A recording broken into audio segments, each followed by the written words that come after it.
This is Comic Picks by the Glick. And I'm your host, Jason Glick. Good evening, Jason Glick. How the hell are you?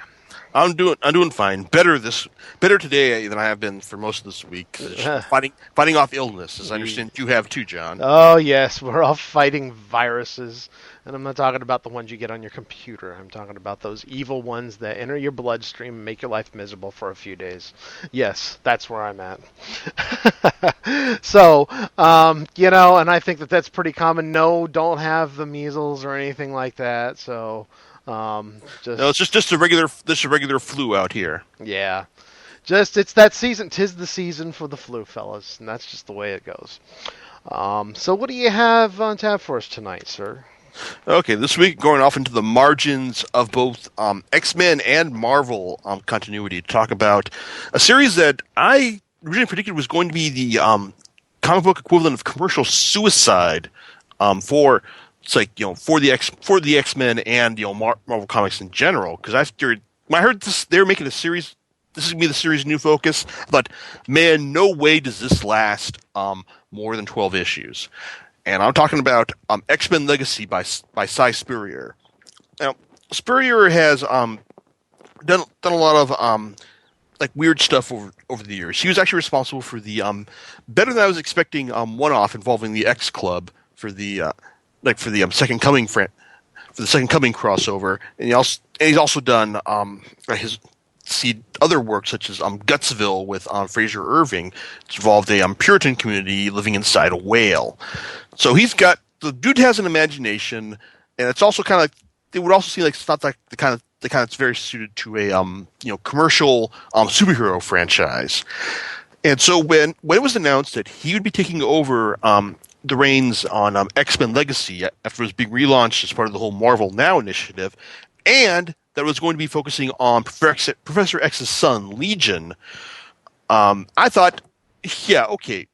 Unless the series is astoundingly good, there is no way that it's going to last more than a year, because Legion is certainly an interesting character. When he was introduced in the pages of New Mutants, back in the 80s, he had a really imaginative claim to fame. I mean, not only is he Professor X's biological son, but he also suffers from an extreme case of dissociative identity disorder.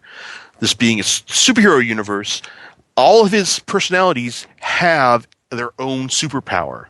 So, and the driving force behind him over the years was just, hey, how does this guy, who's essentially an Omega level mutant, manage all these personalities with all these powers in his head? Problem is, when you've got someone this powerful, it becomes kind of a real hot potato in terms of how do you use him, so to speak. I mean, with all the powers at his disposal, I mean, how is he not able to just take over the Marvel universe in the space of one crossover and all? I mean, so he's kind of there's been a lot of what do we do with Legion? It's syndrome over the years. I mean, probably the most memorable thing he did since his inception was instigate the Age of Apocalypse, and that didn't really have anything to do with his powers so much. So it's the fact that he was just the guy who went back in time, tried to kill Magneto, wound up killing his dad instead, and there's the Age of Apocalypse right there. Mike Carey went and used him as the focus point for the Age of X crossover, which also involved a alternate universe, but was also kind of a bit more reductive in the sense that it was Legion's powers that was conjuring this universe, so to speak. Now, Cy Spurrier decides to take a more proactive approach with Legion. When the series kicks off, he's just been shuttled off to a psychic retreat up in the Himalayas, just where where burnt out psychics from the Marvel universe go, and he's just doing his best to live with his various powers and put his mind back together and help the other burnt out psychics there. Then, because Marvel Now was kicked off by the end of Avengers vs. X-Men, which if you'll recall, because this is X-Men stuff. We're all dealing with all sorts of continuity here.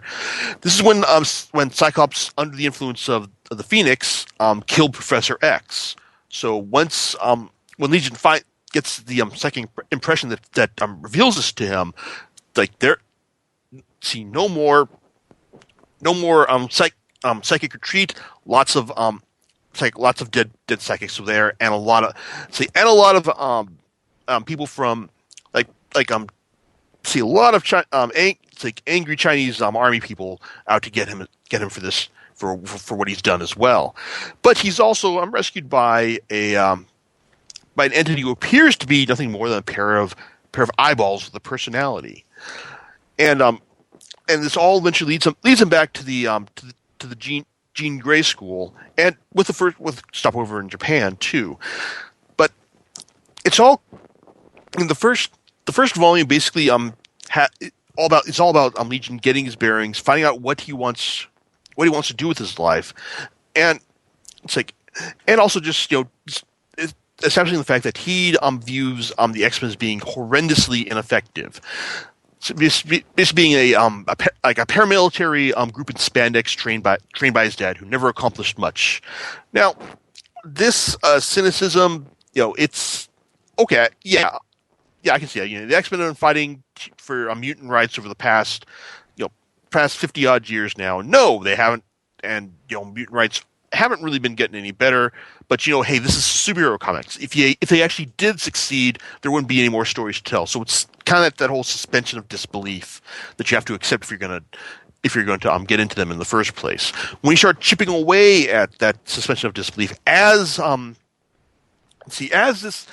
Spurrier is doing right here, it's kind of like you're just kind of like I don't know, it's hard. On one hand, it's hard to get into, but at the same time, it's more of a subplot than anything else, and the focus of the series eventually goes on to become Legion just trying to do more through his own power to try and make the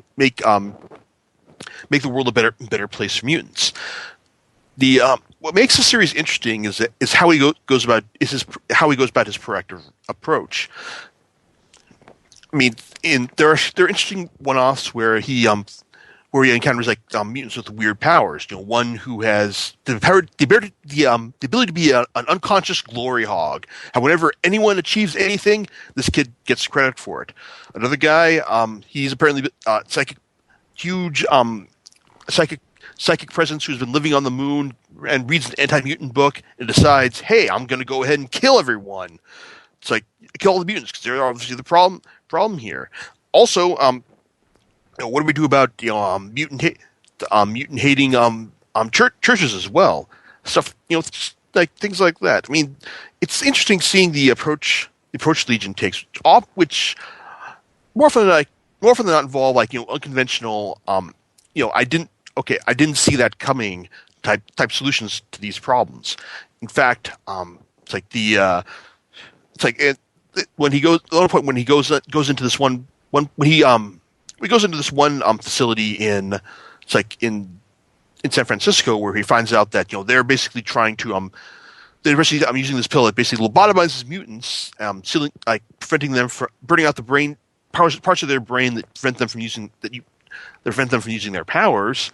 It's he's going there with the realizing that, hey, I can't do anything more with this, so I've got to go and just lobotomize myself for the benefit of mankind. But at the same time, though, he's also got his quote unquote girlfriend Blindfold trying to enact a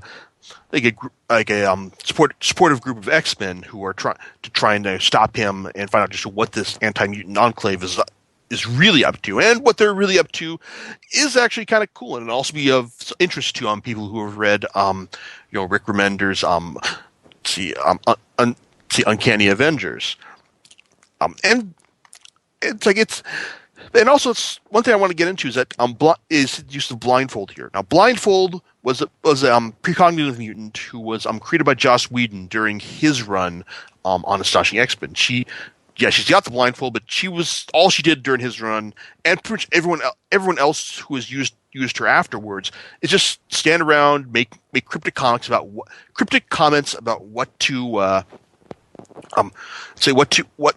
the plot has in store for everyone afterwards.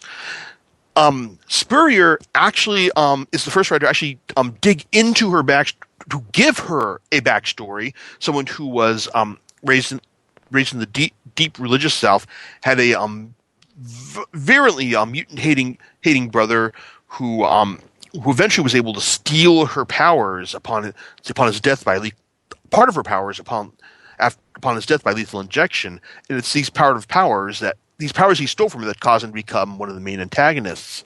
It's like in this run, and Spurrier also does a good job of having Blindfold be a sounding board for David's actions, or that's Legion's full name, David Haller.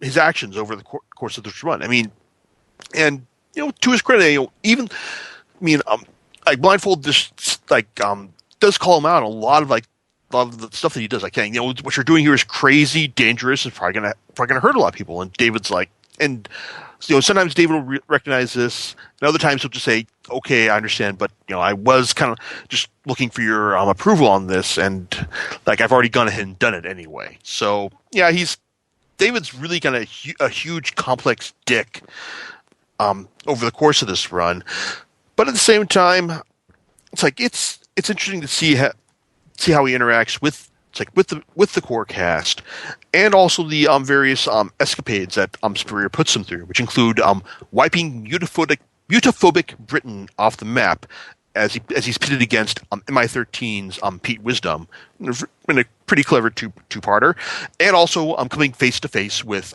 Scott Summers and his group of revolutionary X-Men that you think it's going to be all about him settling scores for how Scott killed Professor X while under the influence from the Dark Phoenix, but it turns out to be about something much more germane to the plot itself. So then you get to the final. Then you get the final arc, which basically hinges around the subplot that Legion is destined to become a giant world worm that is going to consume all mutant life on Earth, and that only Blindfold is going to be able to defeat him, and that they'll both die in this conflict.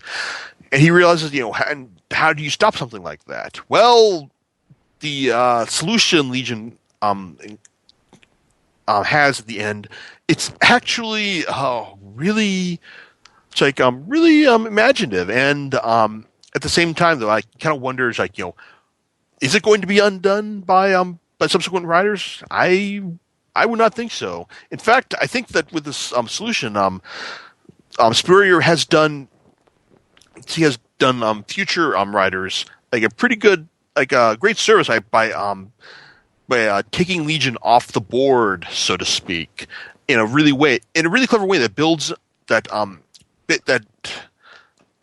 feeds into his themes about how Legion's desire was to rule himself, to get all of his personalities in order, and basically just finally have control of himself. I rule me, as he says. But when he finds out that the Marvel Universe just won't let him do that, well, the solution he comes up with is actually quite drastic and pretty compelling. It's actually, over the 4 volumes, it's basically about it. You could read it both as one mutant trying to work to make things better, and also as a meta story about just one writer pushing against trying to discern what are the metafictional walls that you can that we have in this fictional universe. At what point do these walls become more of a prison rather than a playground for people to tell the kind of stories they want.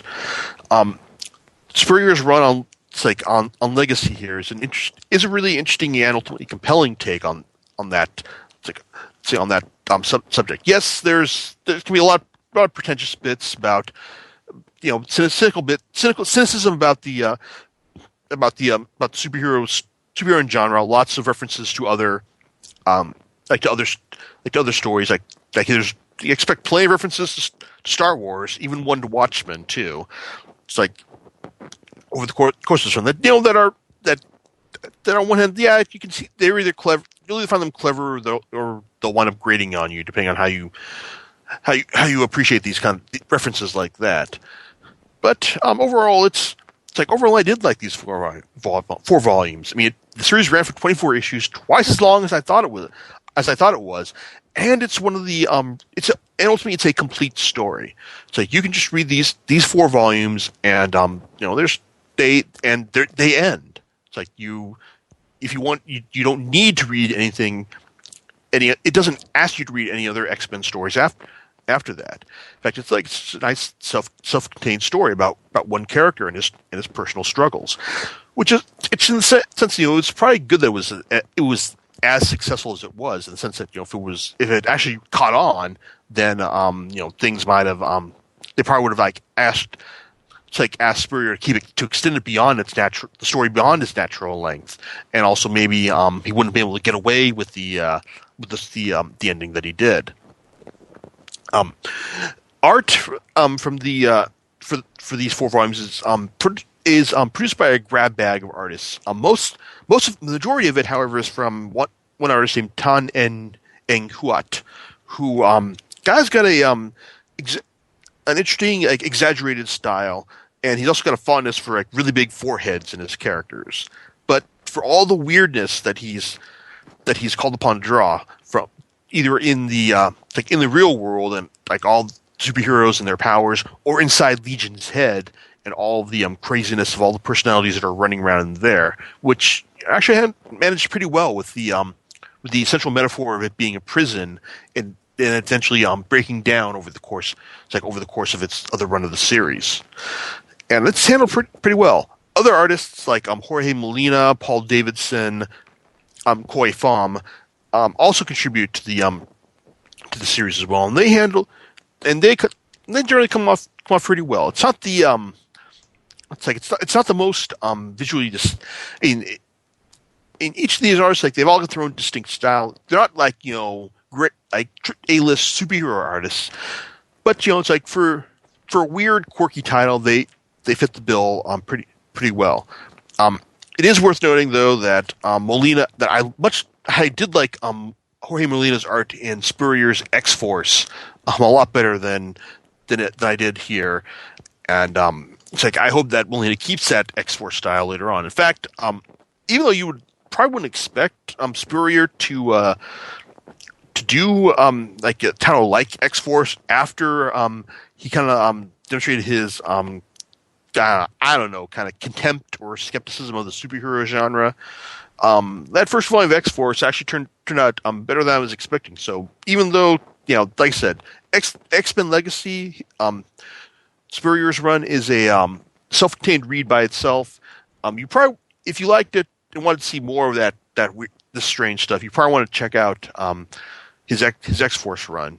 Even though, yes, it involves Cable, Psylocke, Phantom X, and Marrow going around killing a bunch of bad guys. It's done in a real quirky and unconventional fashion. So unconventional that this run is actually coming to an end after 15 issues. So, even though I was expecting Legacy to be commercial suicide, I guess it turns out that X-Force, Spurrier's X-Force run was that bit of commercial suicide.